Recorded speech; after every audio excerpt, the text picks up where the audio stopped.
ఏం జరిగింది మేడం వాళ్ళ పవన్ కళ్యాణ్ గారు దిశానిర్దేశం ఏం చేశారు? పార్టీ కార్యక్రమాలకు సంబంధించి ఏమైనా చెప్పారా? చాలా చెప్పారు సార్, చాలా చెప్పారు. సుగాలి ప్రీతి కేసును వీళ్ళు తప్పుదారి పట్టించేదానికి ఆయన ఎక్కడా మర్చిపోలేదు. ఆమెకి చేయాల్సిన న్యాయాలు జరుగుతూనే ఉన్నాయి. కానీ ఇంకా ఏంటంటే ఇంకా పైకి వచ్చి అప్పుడే చేయడం కూడా భావ్యం కాదు. కాబట్టి మొన్న ప్రతి ఒక్కటి ఇచ్చింది నెరవేర్చుకుంటానే వస్తున్నాడు. ఇక్కడ వైజాగ్ రావడానికి కూడా కారణం ఏంటి అందరికీ తెలిసిందే. మా సైడ్ అంతా మేము రాయలసీమ అంటే చిత్తూరు నుంచి వచ్చాము. ఎందుకు వచ్చామంటే ఆయన చేసే కార్యక్రమాలు నచ్చి ఆయన వెంటే నడుస్తాం సార్. మేము రాజకీయంలో ఉన్నంత వరకు కూడా ఆయన వెంటే నడవాలనేసి తీర్మానం చేసుకున్నాము. అలాగే ఆయన ఇక్కడ చేయడానికి ముఖ్యమైన ఒక కారణం అందరికీ అపోహ పోగొట్టాలని. ఆ రోజు ఇక్కడ ప్రజలు వైసీపీ దండయాత్ర నుంచి కాపాడింది వైజాగ్ ప్రజలు.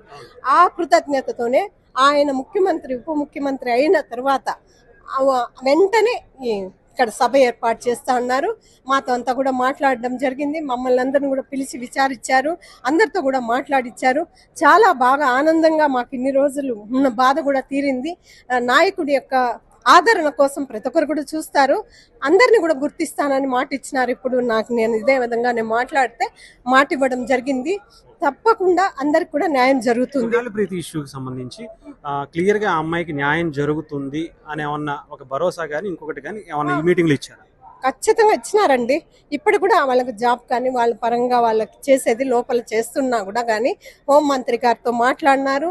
అలాగే ఖచ్చితంగా ఆమెకి న్యాయం చేసే దిశగానే ఆయన చేస్తున్నారు. బయటకి బహిర్గతంగా చేసి ఒక చిన్న పని చేసి ఇంత డబ్బాలు కొట్టుకొని ఆ ప్రజలందరినీ ముంచేసిపోయిన గత ప్రభుత్వం మీకు తెలుసు.